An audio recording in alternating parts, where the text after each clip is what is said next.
एक बार एक राजा के यहाँ पर महाभारत की कथा हुई। तो महाभारत की कथा करके 1 महीने बाद व्यास जी लौट करके आए। पत्नी ने आरती पूजन करके घर में स्वागत किया। पत्नी ने पूछा आगे कथा करके, बोले जी, बोले आपकी पोथी कहाँ है, महाभारत जी की पोथी।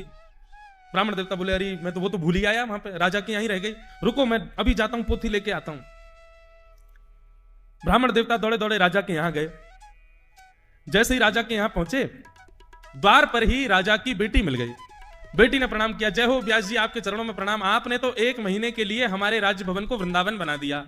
आपने ऐसी सुंदर कथा सुनी, कभी कभी कुरुक्षेत्र का दर्शन होता, कभी वृंदावन का दर्शन होता, कभी इंद्रप्रस्थ का दर्शन होता, कभी द्वारिका का दर्शन होता।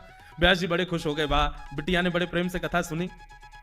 व्यास जी बोले बेटी, हमने 1 महीना कथा सुनाई, तुमने कुछ अच्छा सीखा हमारी कथा से? तो कन्या बोली हाँ, मैंने बहुत बढ़िया एक मेरे प्रश्न का उत्तर सीखा आपकी कथा से। व्यास जी बोले क्या सीखा? बोले मैंने ये सीखा कि सुभद्रा अर्जुन से प्रेम करती थी और दोनों एक दूसरे से प्रेम करते थे, तो विवाह करने के लिए ज्यादा किसी से पूछताछ नहीं करी, दोनों ने भाग करके ब्याह कर लिया। हमारा जो राजद्वार है ना, जो राज के दरबान है जो बाहर, वो मुझे बड़ा प्रिय लगता है, पर पिताजी मेरा उससे कभी ब्याह नहीं होने देंगे। मैं राजकुमारी हूं, वो दरबान है हमारा।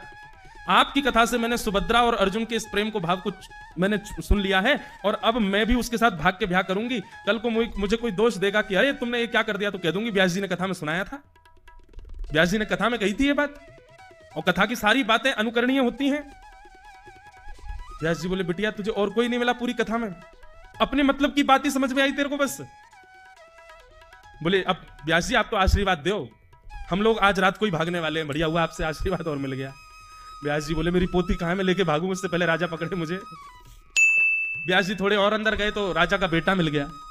आओ हो, राजकुमार ने जैसी देखा व्यास जी चरणों में लेट गया। बोले अरे व्यास जी आपने ऐसी कथा सुनाई महाराज, मैं क्या बताऊं, नेत्रों से झरझर आंसू गिरे, चरणों में बार बार प्रणाम करे। बोले मैं आपका कितना धन्यवाद करूं, मुझे किस मुख से धन्यवाद करूं, समझ नहीं आता। व्यास जी के मन में आया कि भाई राजा का पुत्र है, पुत्री तो ऐसी निकली, पुत्र ने कुछ बढ़िया सीखा होगा, इससे पूछें इसने क्या सीखा। व्यास जी बोले बेटा तुमको अच्छी लगी कथा? बोले बहुत अच्छी, आप इतनी मीठी कथा कहते हैं, तुमको क्या अच्छा लगा कथा में? बोले महाराज जी मुझे तो वो वाला प्रसंग बहुत अच्छा लगा। बोले कौन सा प्रसंग? बोले वो प्रसंग जहां पर आपने कहा था कि कंस पूर्ण रूपेण मथुरा की राज्य गद्दी पर बैठने का अधिकारी था, पर उसका दुष्ट पिता उग्रसेन उसको बैठा ही नहीं रहा था। बढ़िया किया कंस ने, उग्रसेन को कारागृह में डाल दिया, खुद बैठ गया। अब मैं भी यही करने वाला हूं, मैं भी अपने पिताजी को जेल में डाल दूंगा और जेल में डाल करके खुद राज सिंहासन पर बैठ जाऊंगा, और कोई अगर मुझको आके टोकेगा कि ये तुमने क्या किया, तो मैं कह दूंगा व्यास जी बता के गए थे कथा में ऐसा ही हुआ था, जो कथा में कहा गया मैंने तो उसका पालन किया है। व्यास जी को चक्कर आने लगे, मेरी पोथी कहां है भैया, दे दो मैं भाग जाऊं यहां से।